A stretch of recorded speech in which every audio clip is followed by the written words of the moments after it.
So I think we'll begin. It's just 11 o'clock. This is the panel presentation entitled Struggle for Women's Rights in Afghanistan and Iran. This is one of the themes of this year's conference, is to look particularly at women's roles in the contemporary struggles for rights and justice. I'm Gigi Wykes. I'm a professor of anthropology. And when I was invited to introduce our speaker today, I was really delighted because it is very contemporary for us at the University of Montana in terms of changes in our curriculum. There are currently new courses for freshmen in part of the Global Leadership Initiative on women's rights around the world. And as an anthropologist, I take particular interest in this topic because I've been studying women in anthropology for over 30 years. But there are two new perspectives that I would just like to highlight in the ways in which scholars have looked at women around the world since the 1980s. The first is a turn to looking at international human rights. And this was particularly evident in my field in anthropology in the 1980s, when anthropologists realized it was not enough to simply describe women's lives, but also to understand and even advocate for the changes that women themselves were beginning to advocate for themselves around the world. So our role as academic scholars was not simply to write and describe the conditions of their lives, but also to include their own struggles for international human rights for themselves and their families.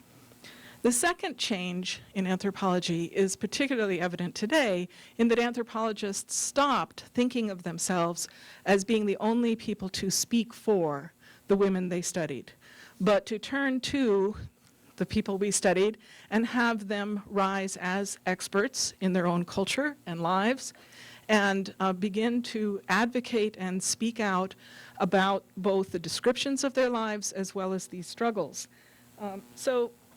For today's topic, I just wanted to point out I was just in Portland at Powell's bookstore, if those of you know, over 1 million books. It was quite fun to peruse the shelves. And I found two memoirs, which I think are very indicative of the way in which we could think about women in Afghanistan today.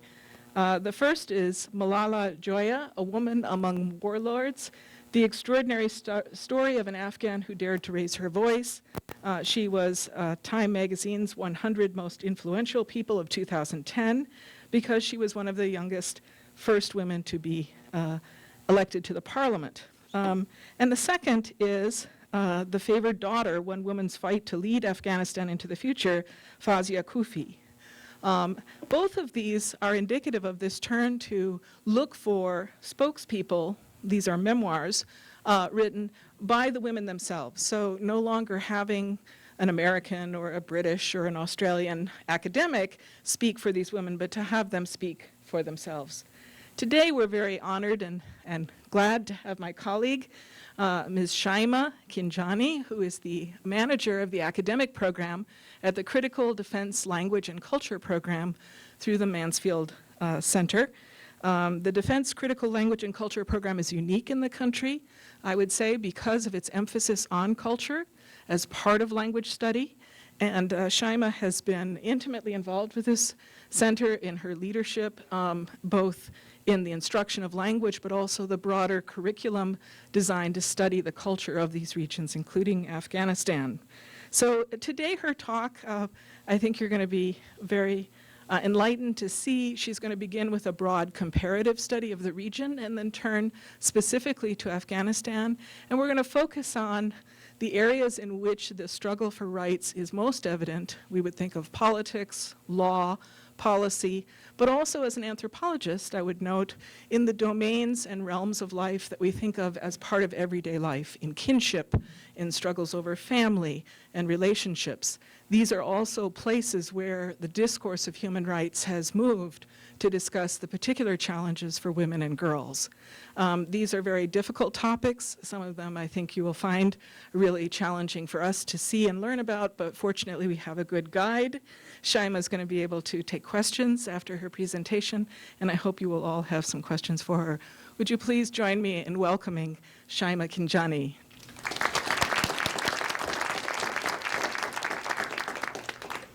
Thank you very much, Gigi. I'm Shaima. I am originally from Afghanistan. I was born and raised in Kabul, the capital of the country. And I moved to the United States in 2007. I got a scholarship through a program, the Initiative to Educate Afghan Women. I went to Ramapo College of New Jersey for my undergraduate. And then I moved to Missoula, Montana in 2010. Went to school here, did my master's in political science, and I was involved with Defense Critical Language and Culture program from the beginning. Actually, this program sponsored me and brought me and my husband, both of us, here. And since then, I'm working with this program. I grew up in a middle-class family in Kabul. My father was a civil servant. My mother was a housewife.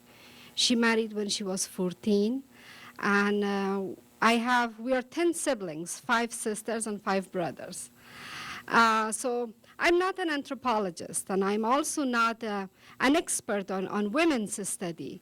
Whatever I tell you today is based on my experience growing up in Afghanistan, in a country like Afghanistan.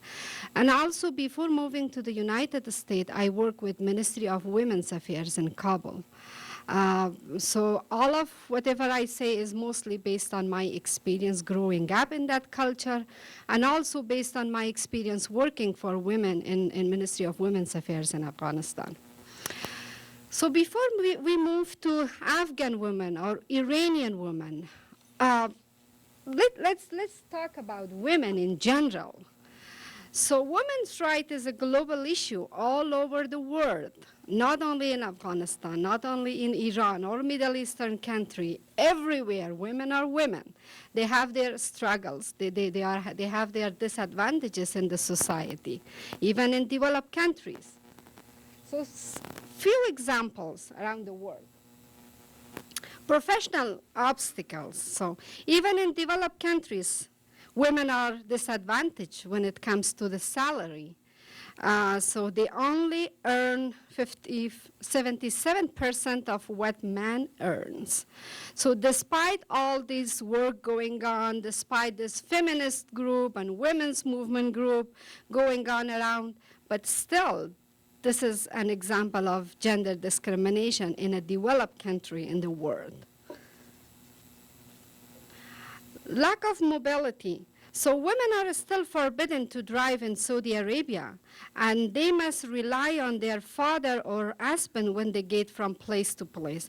It's not in Saudi Arabia, it's in many countries around the neighborhood. Even those countries that women can drive, they are allowed to drive by law, but there are lots of social and family obstacles that doesn't allow them to do so. They are always dependent on men, member of the family, to travel from place to place. In Egypt and Bahrain, husbands have the right to stop their wives from leaving the country. So women cannot travel without the permission of their husband. And other countries requires a written permission for their women so they can travel outside the country or place to place. Freedom of marriage. According to the United Nations report, 40% of young women in South Asia and Sub-Saharan Africa marry by their 18th birthday. So 18 is fine for me, from what I have seen in Afghanistan. and in Pakistan and in some other neighboring country around the world. So girls are married as young as, I would say, 7. I have seen 7 years old girl married in Afghanistan by force, by their parents. I have 4 sisters, and 4 of them married when they were 17. And I married when I was 27, so for my mother-in-law, I was too old. She was not happy. She kept telling my husband, don't marry this old woman. She's not going to have a baby. I was too old for her. So, discriminatory divorce rights. So in most Middle East countries, where they have Sharia law, religious law, so men are typically viewed as a superior to the women. And the right for divorce is given to the man. And men simply can say 3 times, say divorce, divorce, divorce. They say talaq, talaq, talaq. So as simple as this, if a man says like this, the woman is divorced. That's it. Whereas women, if she wants to divorce the husband, that's not the same. She faces a lot of challenges. Even Islam gives the right to women to divorce the husband if she appears to the court and bring the case. But the judicial system in many countries, they are so male dominant that they make women to present really a reasonable case and justify the case. And the process takes so long time for them to win that case. In many cases, when I was working with the Ministry of Women's Affairs in Afghanistan, there were several women who went to the court for divorce. They were so terribly abused by their husband. But the judge, because there aren't many female judges in Afghanistan, so this is an example from Afghanistan, but that can apply in many countries in the neighborhood. The judge told the women, okay, I'm going to help you so you can win this case, but you will marry me. You will marry me. So the poor women were so abused by the first husband that they preferred to marry this man and just get rid of the other man. So there are several women who had to marry the judges. And recently, a brave woman from Herat province of Afghanistan his case was at the court for divorce. So she recorded her phone conversation with the judge. So the judge wanted her to come to his house for one night, and then he will help her to divorce her husband. So she recorded all of the conversation, and she put it on the social media. So it's very difficult for women to get divorced. And in Lebanon, in a country like Lebanon, and many other countries, women have to prove and have a high witness that she is suffering, she is abused, and she should divorce her husband. Citizenship. So in many countries, with the exception of Israel, Iran, Tunisia, and part of Egypt, women in Middle East do not have the right to pass citizenship to their children, while men have the right to pass on their citizenship to their children, but also to their non-national wives. So a man can go abroad, come to the West, and marry a woman and take her back home.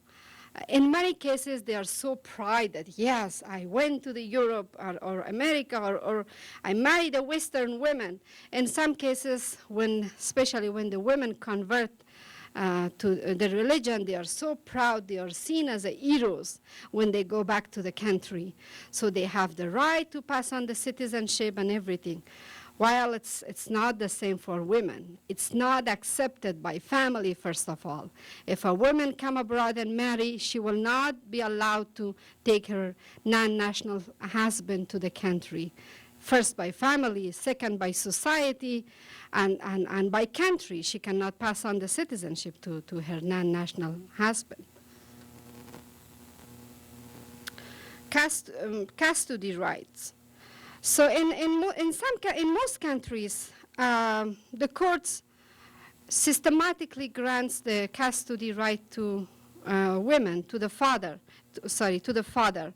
And in some places where they give the children to mother, but the father, the man, doesn't provide financial support. And this is one of the reasons that women do not prefer to go for divorce. Because if she is divorced, then the children will be taken away from her, and she will not be allowed to see the children in most cases. And if the children are given to her, then she would be left without any financial support. In both cases, very difficult for women. That's why most women prefer to stay that life and whatever they have, and they don't prefer to go to divorce because they have to bear another pain, which is even more than what they probably faced during their marriage life. Restriction land ownership is another disadvantage for women in most countries around the world.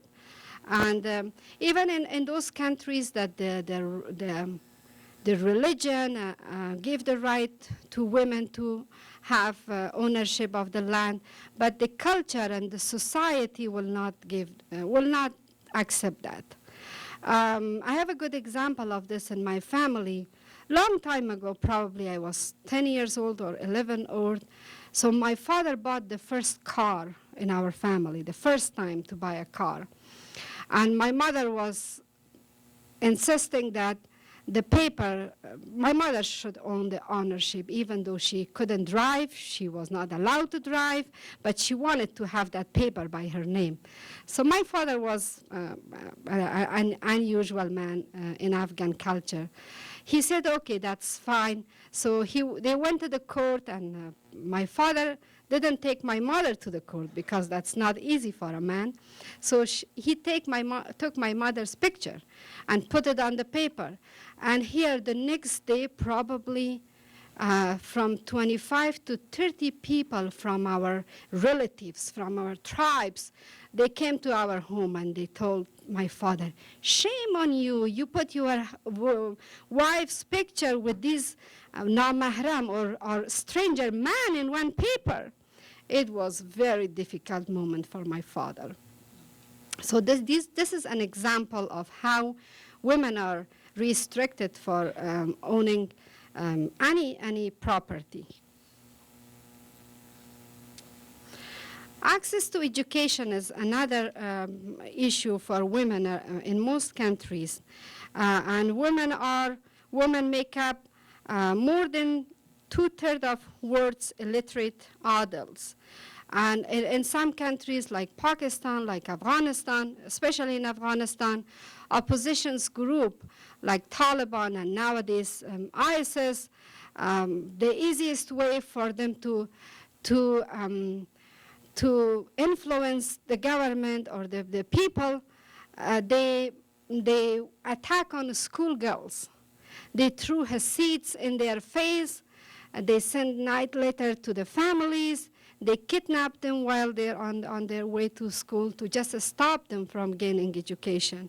So we will go in details about this, specifically about Afghanistan later, but this is not limited to Afghanistan. In many countries around the world, this is another struggle women face. So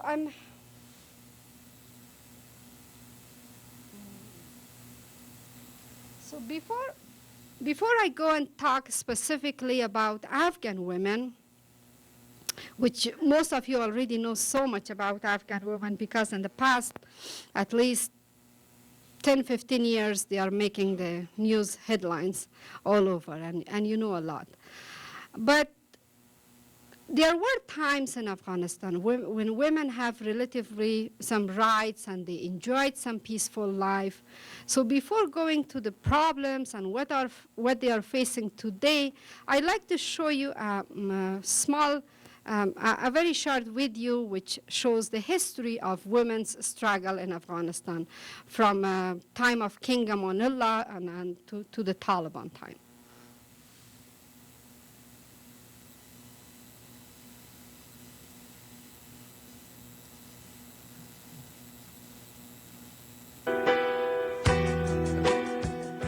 While in power in Afghanistan, the Taliban became notorious internationally for their discrimination against women. Afghan women were forced to wear the burqa at all times. Women and girls were systematically discriminated against and marginalized. Their human rights utterly violated.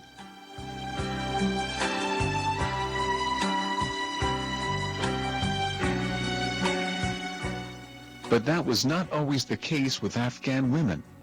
From the 19th century and through the 20th century, the rulers of Afghanistan consistently attempted to lessen women's restrictions in the country. Among them was King Amanullah, who ruled from 1919 to 1929 and made some of the more noteworthy changes in an attempt to modernize the country.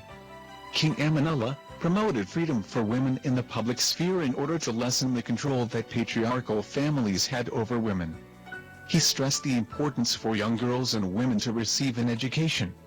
Students from elementary and middle schools emulated their counterparts in the European countries, learning about nature trails, camping and public safety.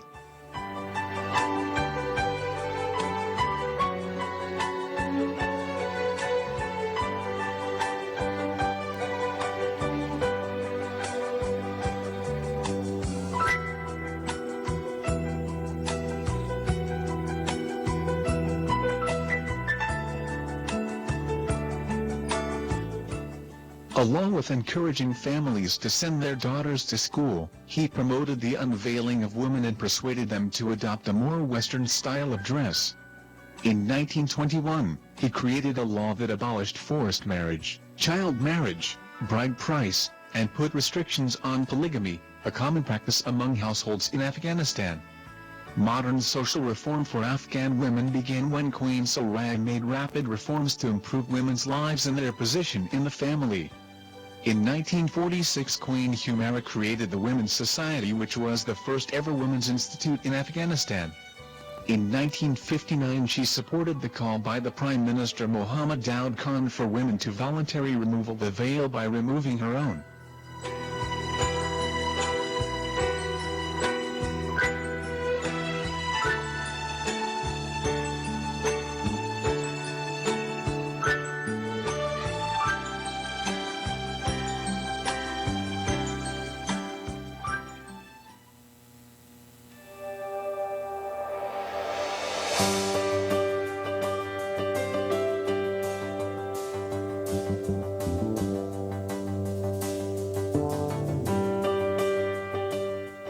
One particularly interesting segment in the history of Afghan women is during the 1960s. The government oversaw various rural development programs where female nurses were sent in jeeps to remote areas and villages to inoculate residents from diseases such as cholera. In 1964, women helped to draft Afghanistan's third constitution, which gave women the right to vote and opened the doors of elected office to women. Throughout most of the 1960s and 1970s, women saw increased participation in politics. Rukia Habib Abdi Akr, Massima Ismati Wardak and Dr. Anahita Ratizad were elected as members of parliament subsequent to adoption of the third constitution, while Humaira Malikyar Salajiki and Aziza Gardiji were appointed as senators. It was not unusual for men and women to casually mingle at movie theaters and on university campuses.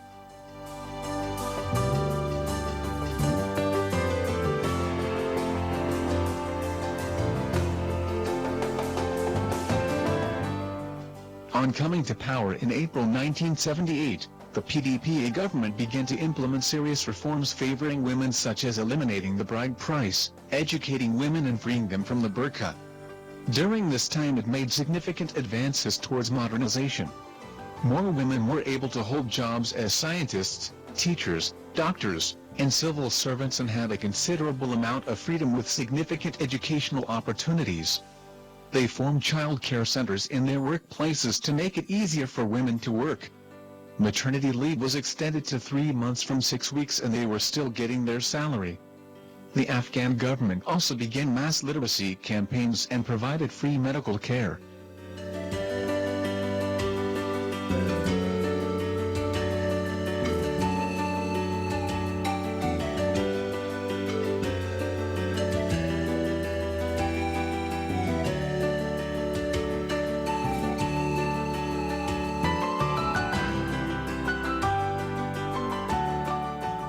They banned bride price and forced marriage among others, and the minimum age for marriage was raised, among other advances in both matrimonial and women's rights.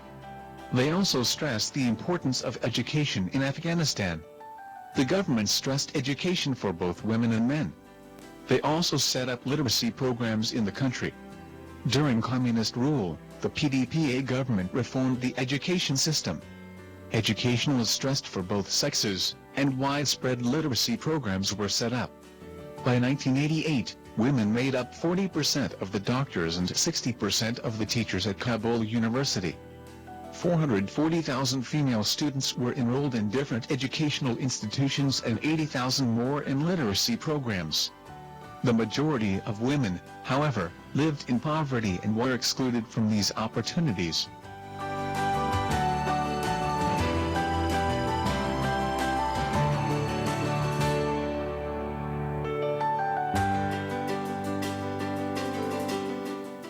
In 1977, the Revolutionary Association of the Women of Afghanistan, RAWA, was founded by Mina Keshwar Kamal in Kabul, which launched a bilingual magazine titled Woman's Message, Payam-e-Zan, in 1981 and organized events in the city of Kabul for several years to mark International Women's Day. By the late 1980s, women made up 40% of the country's doctors. Women doctors were in high demand, especially in rural areas, where women were still strictly secluded and barred from consulting male doctors.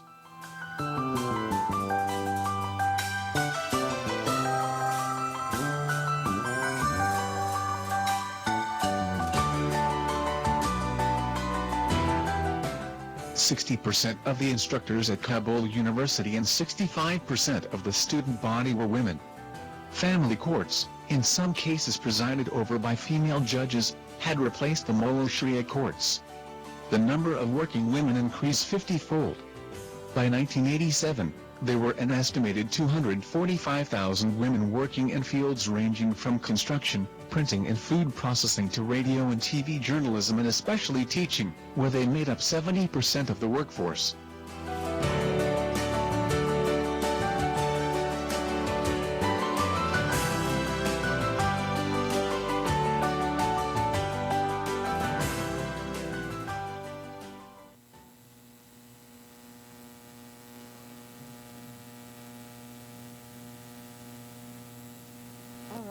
So my mother and my grandmother are women from that time.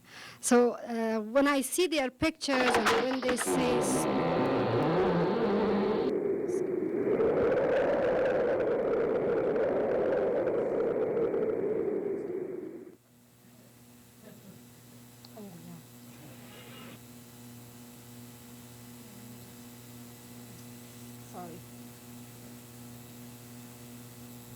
so yeah, when they talk about these times and how they lived and what they did, they spent nights outside the home for concerts at the park. They went to saw a movie at night.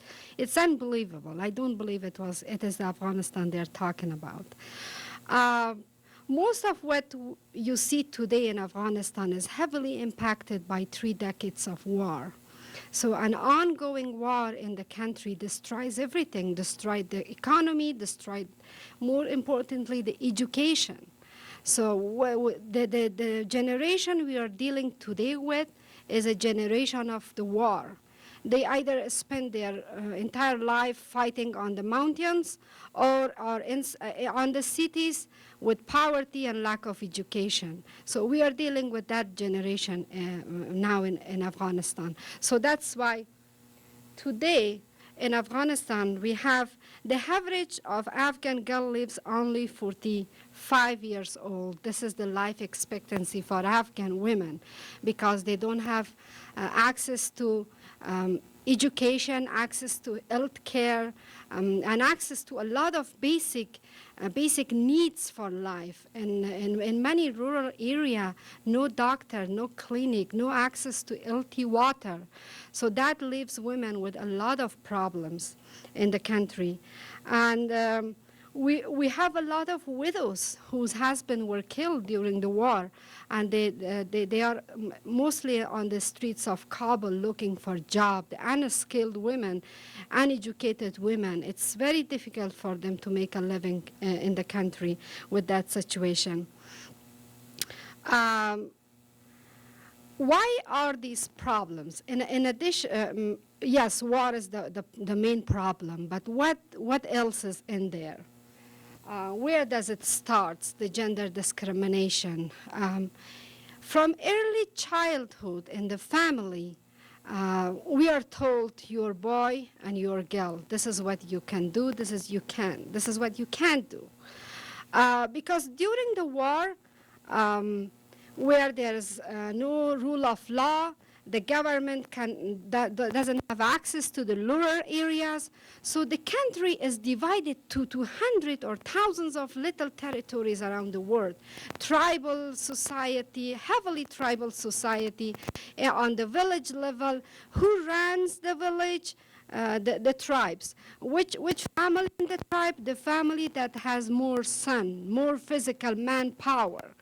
So that situation led a big preference for baby boy in the country.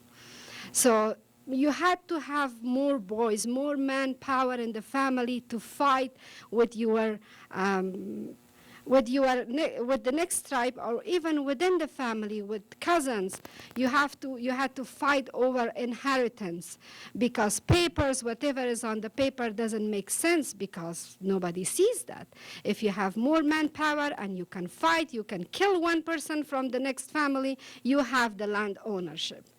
So that's still the situation in most provinces of Afghanistan, in most rural area where the government cannot go, the government official. That's still the situation. So from very childhood, the boys are told that they are strong, they play roughly, so from the childhood they want to really train them like a man, so he uses physical power when we grow up to protect the family.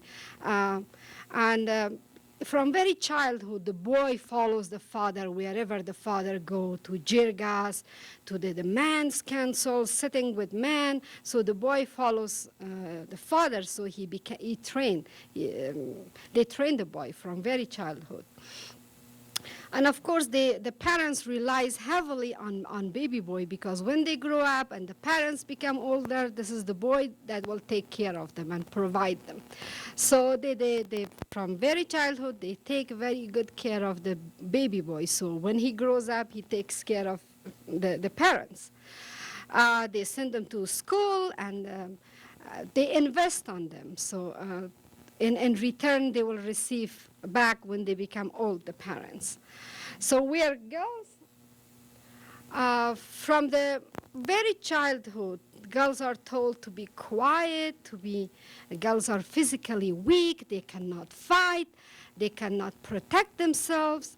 And girls' job is to help mother around the house, follow mother around the house. So by the time she become older, she become an adult, she's a very well-trained woman.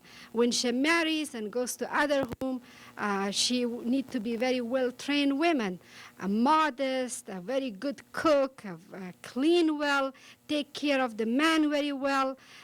So that's what they mainly see the girl to do in the future. And of course, she will marry, and if she has education or anything, another family will benefit from that. The parents will not benefit from that. So that's why education is not very important in most part of Afghanistan for women. They say as long as she can pray, as long as she knows few verses of Quran to be able to pray, that's more than enough for girls. Just marry and go to the other family. So this situation leaves women with no identity in the country. They are mainly property of man. they are never called by their own name. They are father's child when they are born.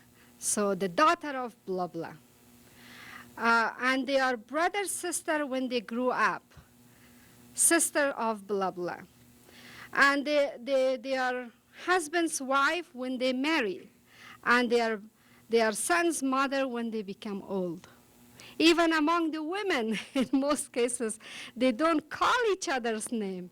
Oh, mother of blah, blah, wife of blah, blah. This is what they call each other in most cases.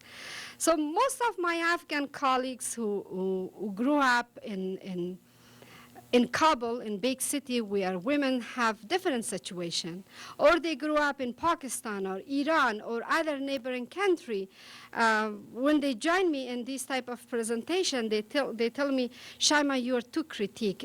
I don't think they face this. I never faced this.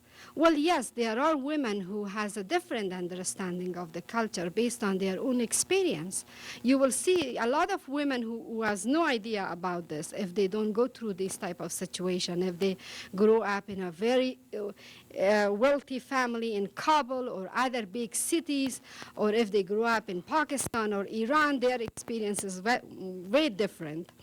And even in Kabul, when you go to Kabul, you probably see women very westernized and they have jobs, they go to school, self-sufficient.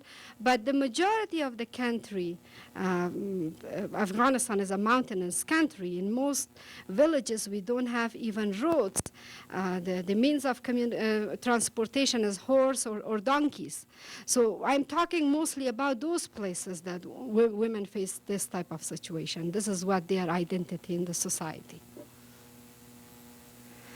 So along with all these other problems, unfortunately, we have a lot of cultural practices that has nothing to do with the religion of the country, and that has nothing to do with the core value of Afghanness.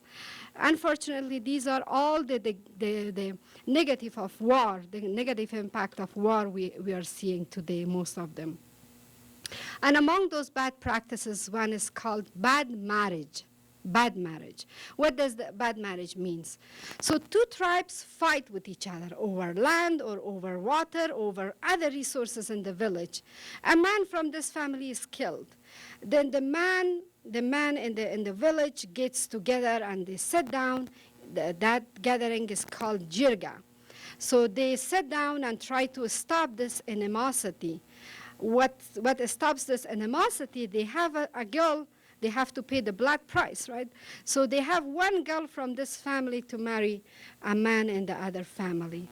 In most cases, when I have seen girls age 5 or 6 or 7 even, and they marry to finish that animosity.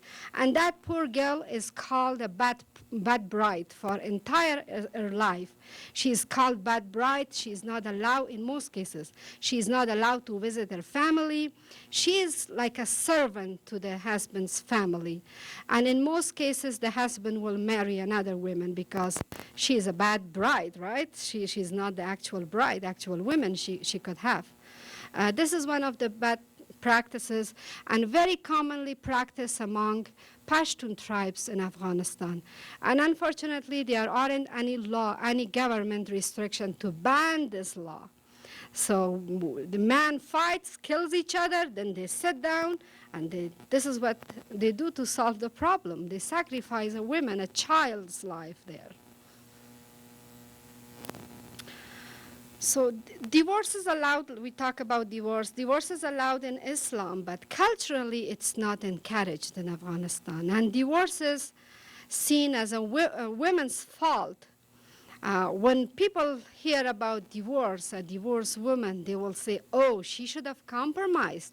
She's a woman, right? She is supposed to be modest. She is supposed to be following husband. She is supposed to be a good wife. If she was, she would have not been divorced. Or they say she should have listened to husband. If she should have listened, she would have not been divorced. Or she's a bad woman. She probably does bad things. That's why her husband divorced her. She loses faith in the society. So having faith in the society is a big issue in Afghanistan, in the culture. So if you lose faith, you lose everything in the society. You no more have the place in the society. So this is what happens to women in most cases when they divorce if they are divorced or they divorce their husband. They have very limited chance to remarry. Because they are seen as a bad luck. So people think they will bring bad luck to the family because they are divorced. And of course, a single man will not marry a divorced woman, never. So a man who wants to have the third or the fourth wife will marry a divorced woman, or in very special cases. So she will have very limited chance to marry. And we talked about custody of children. So mostly the father gets the children. That's why women try not to go to divorce cases.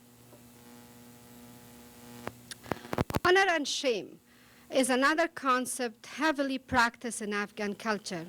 So 3 things in Afghan culture is very important: women, money, and land. 3 things. These 3 things for an Afghan woman is very important. And nobody can see to these 3 things. And woman is the most important one. For a woman to have, for a young girl to have a very, very limited relationship with a boy, that is considered one of the most dishonoring thing for the family. That's not allowed by the family in most part of the country. Let's say if 2 family in a village, they have a boy and they have a girl, they like each other, and in some cases, when the family are not happy about their marriage, they escape nowadays, especially in Kabul. So if they escape, wow, there will be animosity between 2 families, right? Again, to finish, to hint at animosity, another girl from this family, the boy's family, have to marry another man from this family. This is considered as a revenge. So I lost my face, but now you're losing your face too, because your women will marry a man in my family, so that's equal. That's another practice in most cases. In some cases, they even rape women as a revenge to just, well, you did to a woman in my family and I do it back. And that's to gain face back in the society. In some cases, a dishonor to the family is not considered only for the family. It's a dishonor for the entire family, for the entire tribe. So that can lead to a very big animosity between tribes to tribes, because women is the most important thing in a man's life, and they do anything to protect their face and their honor in the society. And of course, if they try to do any sexual misconduct, they are simply killed. Simply killed. That's not allowed at all. And unfortunately, even the government in most cases doesn't follow these cases. They would say, well, this is a family issue, this is a tribal issue. Well, this has nothing to do with the government. A lot of women will be killed by their family if they do this dishonor act to the family.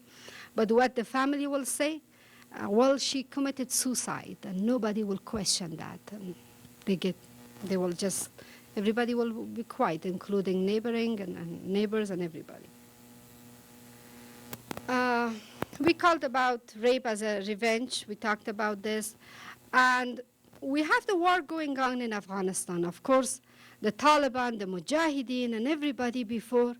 Women somehow were protected during that time, even between the Taliban or the two forces fighting with each other. They would try to not involve women on that. But unfortunately, recently, this is not the case. So we have a different face of the Taliban these days in Afghanistan, and we have ISIS.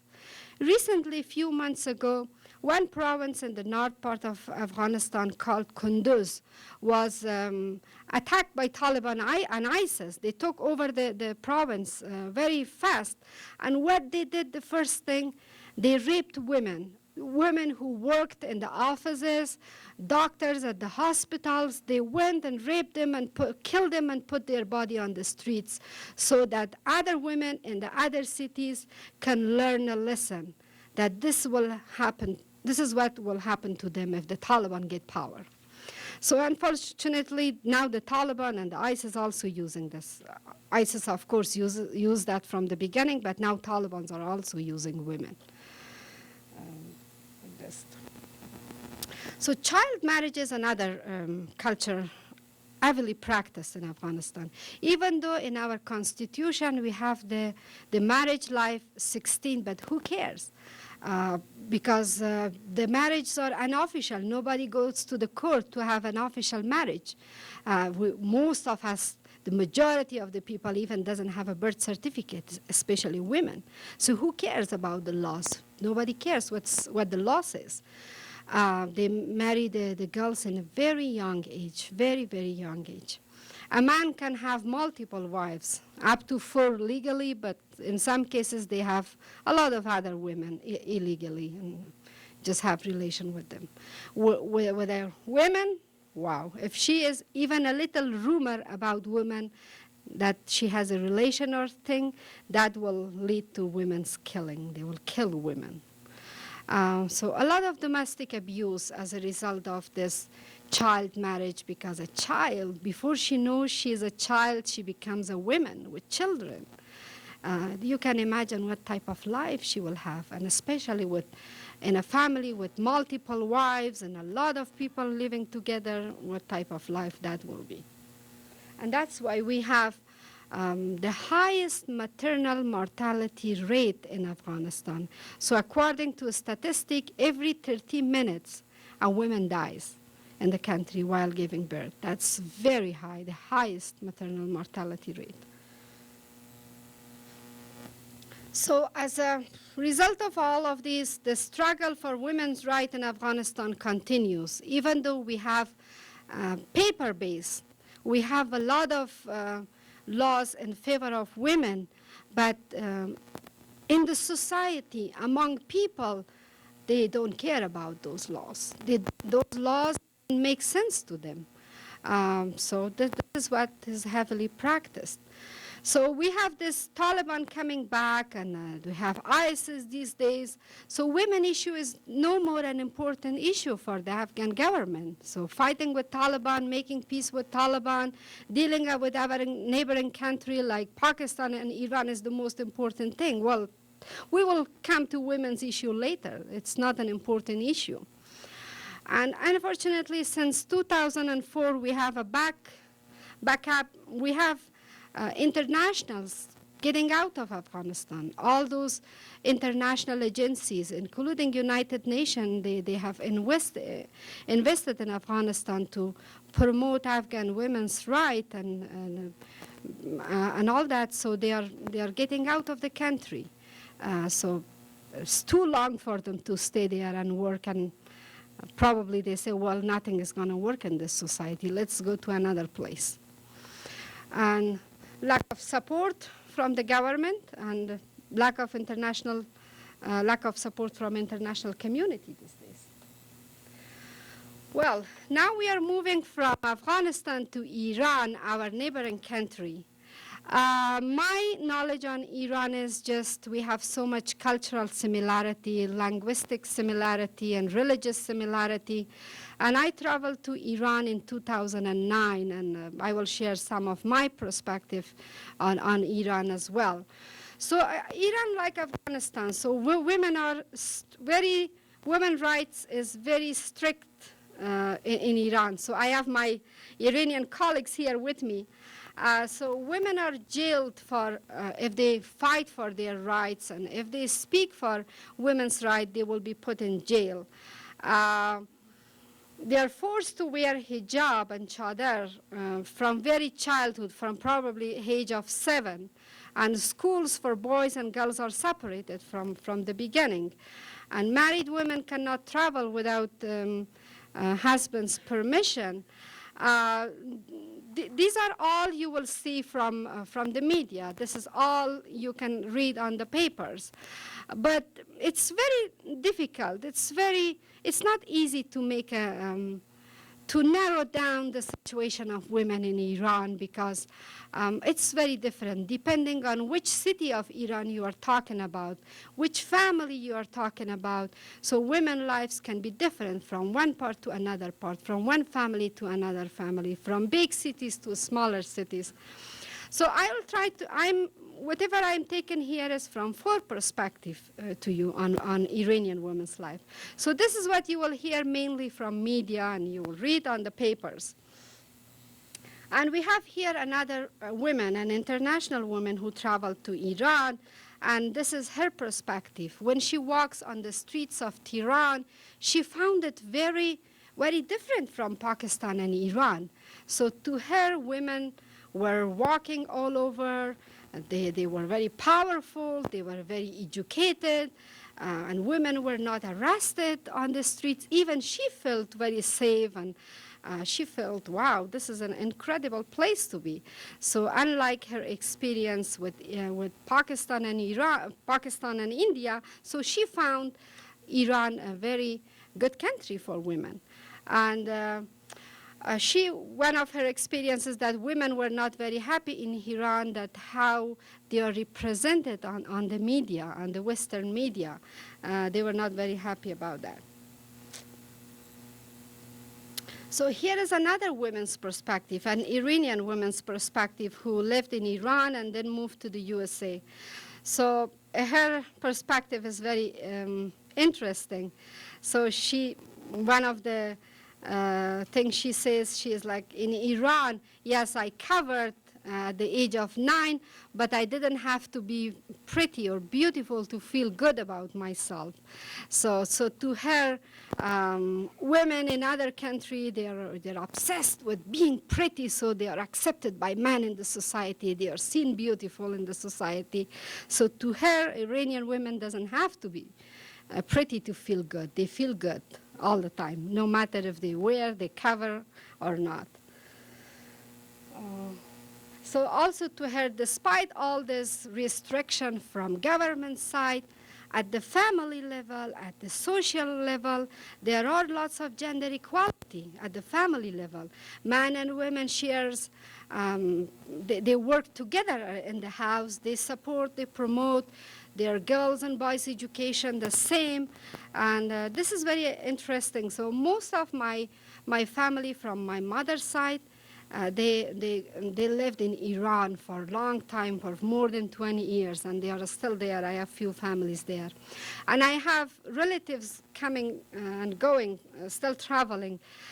So the first time when my uncles came back from Iran, I saw big changes on them. So they were helping their wives around the house, which is not very typical for Afghan men to do.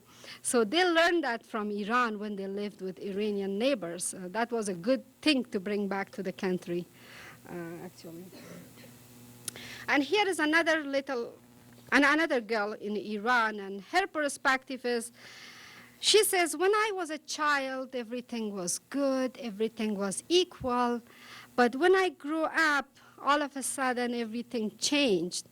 I was told that I am a girl, I cannot play football with the boys, and here was my birthday, and the boys were not invited, and only the girls were invited. So to her, life kept changing from age 9. As she grew up, she saw a different life, more restriction from the people, from the society side, and life changed for her. So here we are comparing. It's not easy to compare the situation of women in Iran and Afghanistan, even though we have a lot of similarities. We speak almost the same language. We have one religion, a lot of similarities in terms of culture. But in Afghanistan, the law and the government are friendlier toward women. For instance, our constitution gives equal rights to men and women. which you don't see in most developed countries' constitution. And Afghanistan is one of the countries that signed CEDAW, the Convention on Elimination of All Kind of Discrimination Against Women. So Afghanistan has signed that paper, and United States and Iran hasn't signed that paper yet, but we have signed it. And we also have gender quota system in Afghanistan. So 25% of our parliament seats are allocated for women. Automatically, women, 25% doesn't have to go to people's vote. They automatically go to the parliament and gain their seats. So right now we have 28% of women in our parliament. We have 4 female ministers. We have about 5 or 7 deputy ministers in the current cabinet. And in fact, one of my close friends who came with me in the United States through one program to study, she became the deputy director for Minister of Foreign Affairs last week. So at the government level, there aren't many restrictions. And also, I can walk like this on the streets of Kabul without any headscarf. Or I can have even more Western clothes to walk around. We don't have moral police coming after you and taking you to the jail. We don't have that in Afghanistan. But at the society level, at the grassroots level, people are not ready to accept more right, to give more right for women. They are not ready because lack of education and all those other factors I talked about as a result of war. So women face more discrimination at the society level with the people. Where on the papers with the government, we have good laws, we have good things. In Iran, it's vice versa. So in Iran, they have a lot of restriction from the government side. When I landed in Tehran in 2009, as soon as the plane landed, they called on the loudspeakers, "Sisters, welcome to Iran." And Iran is an Islamic country. We ask you to have your hijabs, your skirts. This was told to us because we were a delegation of Afghan women, about 50 women, traveling to Iran to see the life of women there, to learn from their experience and come back to Afghanistan. This was the first thing we were told at the airport in Tehran. And then we went to Asfahan. And I was walking around the city because it's so pretty. It's an ancient place. It's pretty. I was so impressed, like taking pictures, walking around. A woman came to me. She said, "Aren't you embarrassed? Aren't you ashamed for having these clothes on?" I told her, "Well, I'm not Iranian. I'm an Afghan citizen, and I'm here with a diplomatic passport.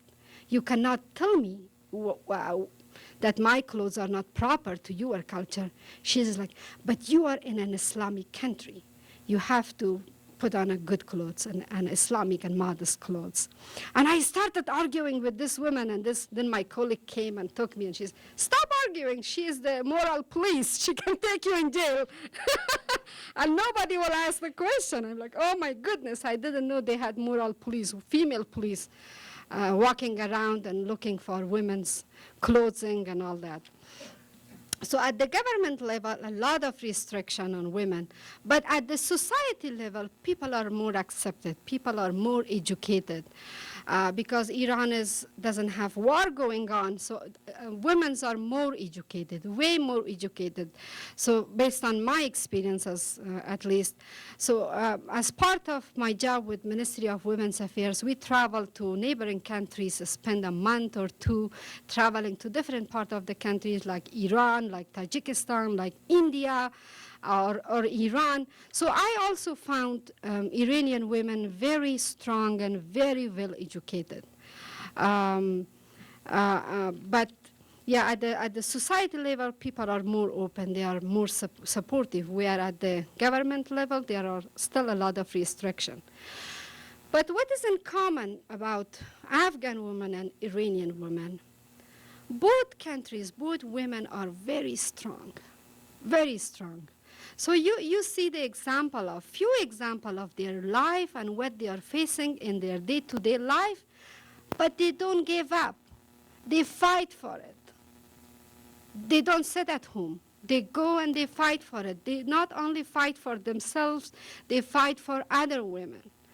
So if we compare it with women in Saudi Arabia, they are different. Where in Saudi Arabia, women gave up fighting. They had a small group fighting for women to gain the right for driving. It didn't help, so they stopped. But in Iran and Afghanistan, women movement will not stop. In Afghanistan, you see girls going to school. They threw seeds into their face, and they go to the hospital. As soon as they recover, they start going back to school. The Taliban, the warlords, burn their school. The next day, they go and they build the school, and they go back to school. I really admire their passion and their strongness, for both women in Afghanistan and Iran. In Iran, you see a lot of women on the street when comparing to Afghan women. You see a lot of them very well educated. But here is two things you can see in their faces. In Afghanistan, you can see the oppression. It's very obvious. As soon as you walk around the street, you see the majority of women with this oppressive face. In Iran, yes, they are educated, but they're always in defensive mood, very defensive. Yes, I'm strong and you cannot abuse me. You see that mood. At least in my perspective. My Iranian colleague and others may not agree with me, but that's my observation. They're always in defensive mood to defend their right and to be acceptable in the society. And before we go to question and answer, do we have time, or are we doing the timing? There's a short video about women in Iran. I show you how they fight for their rights, and then we go to question and answers.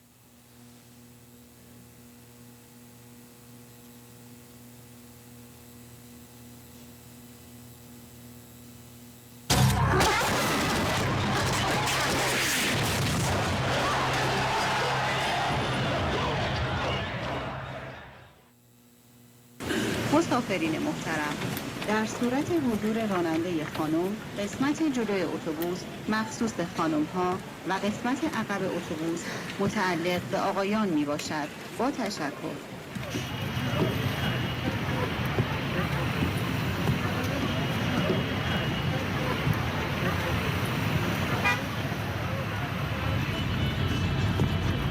در به عقب سوار شد آقا.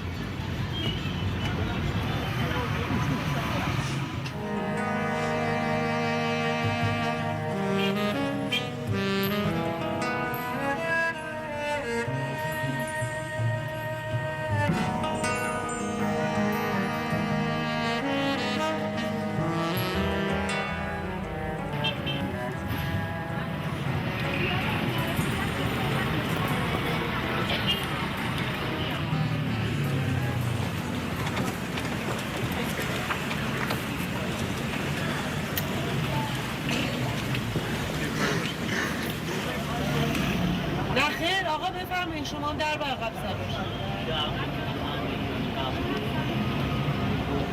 حاج خانم برو از اون طرف برو سوار شید.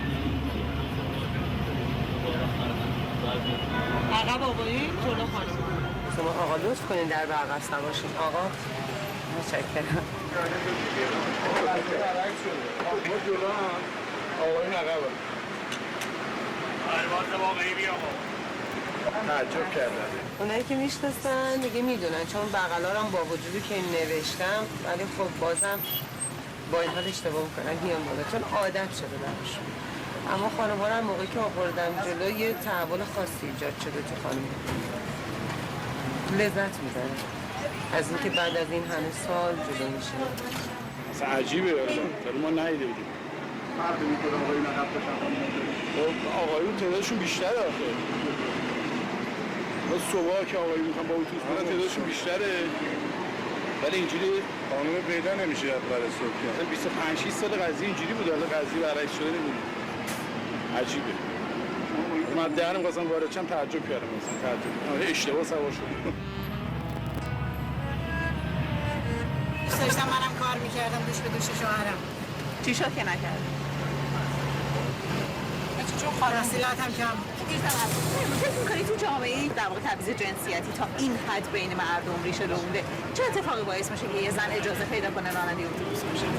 این دیگه از اون چیزای نوادر روزگاره کجا دری به تخت خورده یا همچین چیزی شده این دیگه خیلی عجیبه.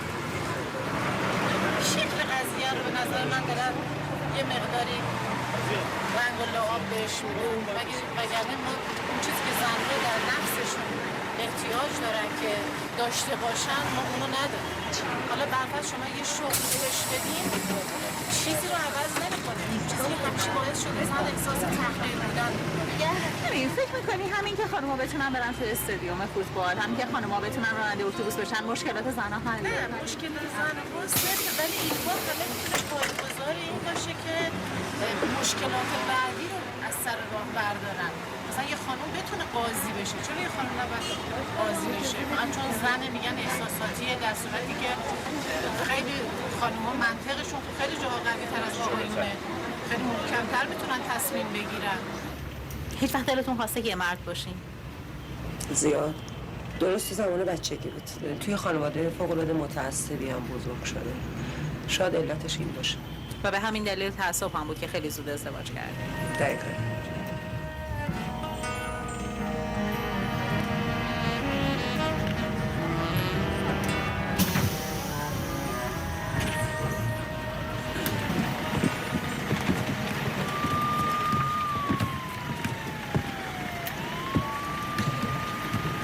من از 27 تا 12 آشنا شدم 6 ماه.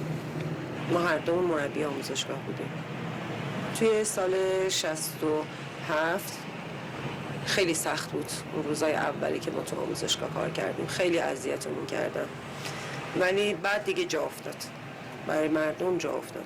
اتوبوس هم دقیقاً همین میشه. سختی‌ها رو ما میکشیم برای خانم‌های دیگه راحت بشه.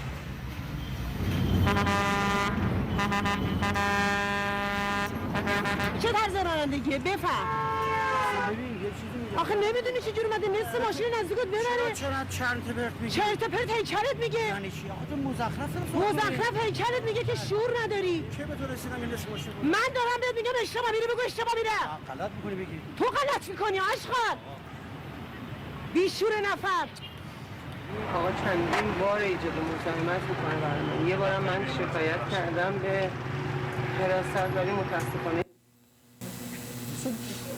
This shows an example of how women are braved in Iran. So despite all these restrictions, there are women like her who makes a rule that women can come to the front of the bus and men go the back.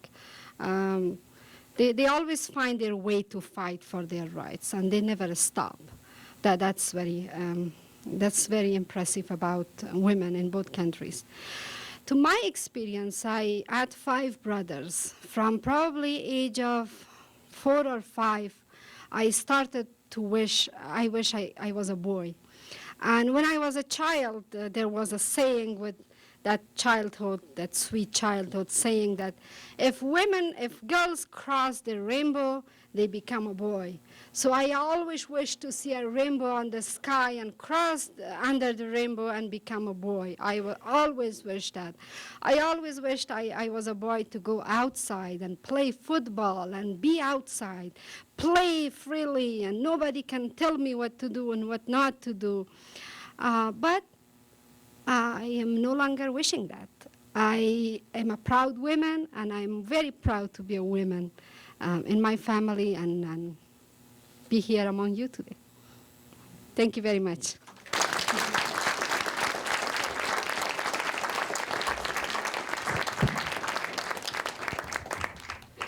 Okay, there's a microphone right over there for those in the back. If any of you have questions from the front, I'll bring the mic to you. I'd like to thank Shaima so much for her presentation, and I'm sure you have a lot to respond to. Please, first question. 2 questions. One, how did you get the money?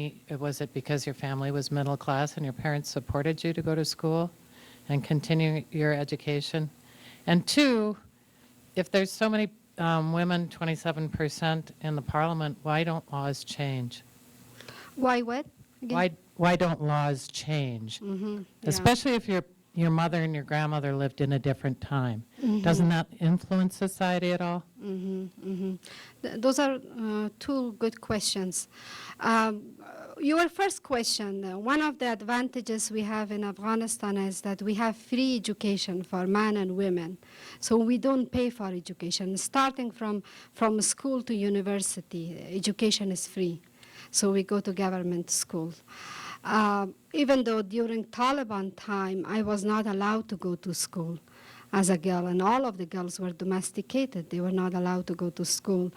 So during that time, I was at home, and with my sister, especially with my older sister, she used to be a teacher, we opened a school for women and girls in our basement. And it was illegal during that time based on Taliban's rule and regulation. We taught women and girls in our basement for 5 years, and we continue to educate women just to help them learn read and writing during that time. So this is how I got my education. And yeah, there are 25% of women in the parliament, and they fight very, very toughly. In Afghan society is very complicated, especially Afghan parliament. In Afghan parliament, you have former communist people, you have former Taliban, you have former Mujahideens, you have different tribes, you have very strict religious group still in the parliament. So a woman sits here in the seat, she has a former Taliban here, and as she has a former Mujahideen here, and like these people, she was kicked out of the parliament. So they are fighting, but the changes will not happen overnight. We need a long time. We have a long way to go. We need to educate the generation first. And it is a very slow process. It will take a lot of time to bring changes for women. But we are there. We're working for it. The changes will be slower, much slower. And before we go to the second question, I would say it's to study Afghan men as to why the resistance in the different political eras to this transformation of the public sphere, because you can see from the presentation that when women were strongly represented in the public sphere, it appeared to us, in our value system, to have been a more progressive era for gender equality. Please, second question. I want to thank you for a wonderful presentation. It was very interesting.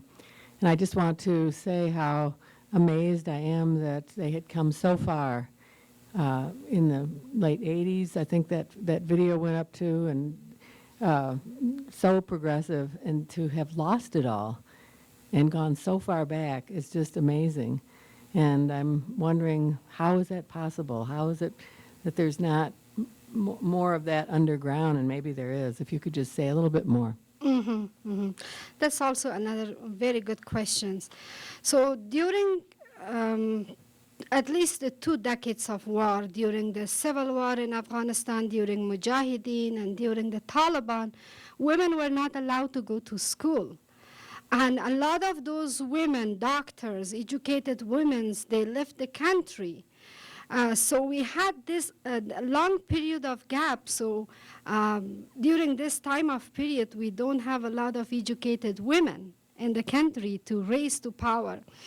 And when I started working, so I was working with Ministry of Women's Affairs, traveling to different countries to represent Afghan women and talk for them and gain international supports. But I only had high school education. Even within high school, when I started going to high school, the Civil War started it. And there were times in one academic year, we went to school only for 1 week. And we were promoted to second grades and during Civil War, the internal immigration were all over in the country, especially in the schools. We had half of our classrooms for immigrants used as a house, and half of the classrooms we were sitting on the floors. The books were burned, the schools were burned, basically having nothing and trying to get education. So even those who were allowed to go to school, that's the type of education we were getting. So when that was the time when I going to different places, I realized, well, I am giving this opportunity, but I don't have the right education to represent Afghan women. I need to get the education first. So after my third international travel, when I went back to Kabul, that was the first time when I started learning how to Google and internet. I started searching for a scholarship. Then I found this organization, the Initiative to Educate Afghan Women. I applied and I got the scholarship and I came to the US and got the education. So we have this gap that we don't have a lot of educated women. And this society we are talking about, it's not easy for women to have a voice, to have a support in the society. I give you an example of last year, exactly 1 year from today, in Kabul, in the capital of the country, near the presidential palace, a young girl named Farkhunda, she went to a shrine where a clergy was misleading people on religion, on Islam. So she was a religious student. She told that clergy that, don't mislead people. This is not what Islam says. Tell these people about peace, about love. This is what Islam says. So that man got upset, and he ran outside and shout on people, said, this woman burned Quran in the masjid, in the mosque. Well, people even didn't want to see the evidence whether this girl burned the Quran or not. Thousands of people attacked on this poor girl. Thousands of people around the city. They tortured her, they killed her, they took the car over her, and they killed her, they threw her body on the Kabul River and burned the body. This happened 1 year ago in Kabul, near the presidential palace. The government, the police were there just watching because they couldn't control that huge crew of people. So we are dealing with generation of war. We need a lot of time to bring changes. Next question. You mentioned that when you were young, you wanted to cross the rainbow and become a boy. Mm-hmm. But there are young women in Afghanistan who they dress like a boy, Mm-hmm. and they start speaking like a boy so that they can escort their sisters and their friends. And did you see this yourself? Yes, we had one. My cousin is one of them. So in those, we talked about man power, man physical power in the family, and how that is considered as a protection of the family in the society. And we have more than 3 million of widows. Though those men were killed during the war. So we have a lot of families, they don't have a boy, they don't have a man. So they pick one girl in the family who is a little bit skinny and looks like a boy. So she dressed like a boy so she can go outside, she can go for grocery shopping, she can accompany her mother and other sisters when they travel. And I have seen a lot of those. So they start probably from age of 12 up to 16 or 17. When their feminine body really shows up, then they stop it. Then another girl from the family, a younger girl, will follow the same path. Thank you. You're welcome. Thank you for your presentation. Excellent. Could you say something about the cultural attitude and the actual practice of birth control? A very good question again. The majority of the people will think that when you have child, this is a God's gift, and Allah is giving you a gift. If you stop that, then you are not a good Muslim, and you are not a good human. And they just let to have as many children as possible. So we are 10. So a typical Afghan family, at least they have between 10 and 7 kids. And birth control is not very common. And like I said, in many provinces, in rural areas, we don't have clinics, we don't have doctors, how they can have access to birth control or all that. It's difficult. It's not seen culturally very well and religiously as well. I have an uncle. He has 15 children. So we kept telling her, stop it. And she said, well, this is God's gift. He keeps giving me. Why would I stop it? Especially most of them are boys. He was so happy. I have more boys. I have more power. So that's how it's seen mostly. Although demographers have shown and people who work in development studies have definitively proven that the single most important factor in reducing the number of children that a woman will have in her lifetime is her public education as a girl.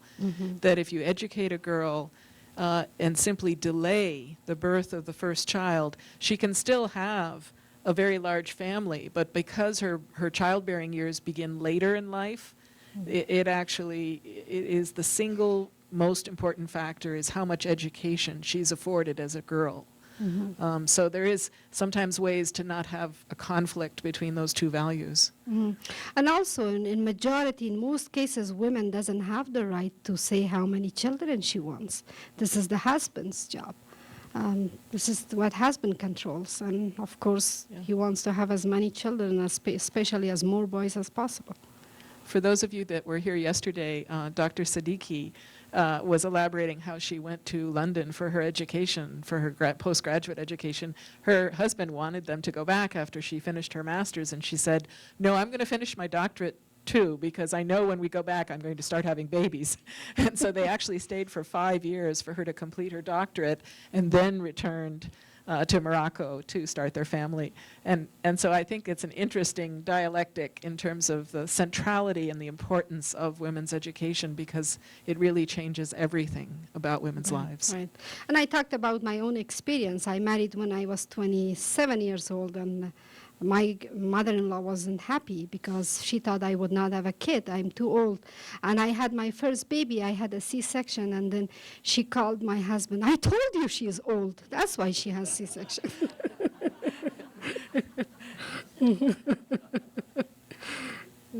Well, are there any other questions for Shaima Kinjani? Please.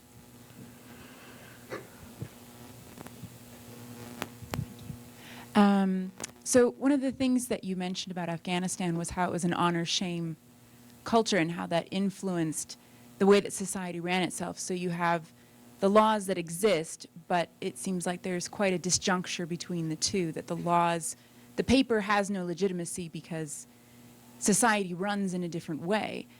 So I had two questions. One was, what do you think it's possible to bridge that gap or to have the two blend together in some way? I understand it's a long process, but what do you see might help bridge that gap? And then the second one, I thought it was interesting that you spoke about in Iran that the laws in the government are very restrictive, but society seems more open, yet you also shared that a woman was the one who came and condemned you as the moral police. And so how can society, women in society, you spoke about how they're very strong and they're willing to fight for their rights, but then yet how does that fit with the women in the moral police that are the repressors of those rights? So two separate questions. Very good questions. So there is a huge gap between the law and the practices of the law. So the first factor, based on my experiences, the lack of government's authority. Government is not strong enough to implement those laws and put people in jail, those who breaks the law, punish them so that the society can learn a lesson. This is very weak from government side, very weak. And the second, I talk about the generation of the war. We are dealing with generation of the war. They either spend their life on the mountains fighting with Russians and then among themselves, or we have a generation who grew up during Taliban time, during Mujahideen, or we have a generation returned from Iran totally illiterate. The younger generation recently, those immigrants that were not allowed to go to school. So we are dealing with that generation. I have 5 brothers in my family. My older brother is from a little bit before the war. He is so different from my younger brother.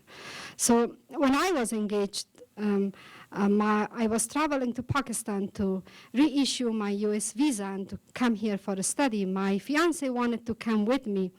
I didn't talk to anybody, my younger brother in the family. I told my mother, and I called my brother. He's in Netherlands. He's like, oh, yeah, you don't need to call me, go. But my younger sisters, when they were engaged and they wanted to go to shop, they were not allowed to go to shopping with their fiancé for their wedding, because my 3 brothers who grew up during the Taliban, they are the man in the family now. This is how they see things. There are lack of education and insecurity is the 2 main issue. First, the war and radicalism, terrorists, is still going on in the country. The violence leads to violence. Violence leads to violence. This is what we are facing. First, we need security and safety. So the family, when they allow their daughter to go to school, they feel safe that nothing will happen to that girl. If a woman travel, the family feels safe that, well, nothing will happen to her. Let her go travel and learn and go to school and all that. Safety and security, peace is the most important thing. The second, education. Education, education, education. The more educated man we have in the society, the more educated women we have in the society, things will move a little faster toward better.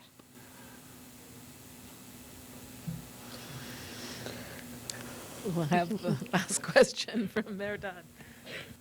Shama, first of all, thank you so much. As I told the Missoulian, it's a blessing having you with us at University of Montana. And thank you for your outstanding presentation. Based on that question you just asked, I think it is incredibly important, and I'm not going to comment on Afghanistan, but I'm going to make just one comment about Iran.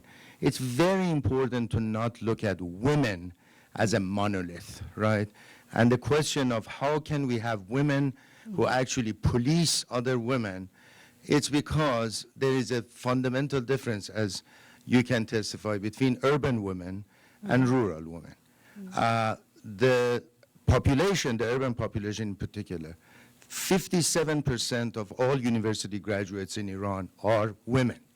This is not Saudi Arabia, this is not Kuwait. This is where the country is producing doctors, surgeons, architects, teachers, professors, so on and so forth. But there is mass migration from rural areas to urban centers. These are less educated, more religious, more conservative. They're recruited by the government because that's the source of employment. And how do you find employment for rural women who are less educated and also jobless is to use them as the police force, right? It's an income. They are also internalizing the patriarchal values of the government. So there is quite a bit of tension, basically, within the women population, female population, even within the same society. And I think the class dimension, the economic ties between the state and different segments of the women's population is extremely important. And I think exposure to education, you know, in the urban centers, you have universities, you have colleges, and so on and so forth. So the rate of educated women are much higher. They are in opposition to the state. They're very critical to the state. In the last election in Iran, 85% of all women voted against the government, which gives you a sense of where the opposition rests. Yes, thank you.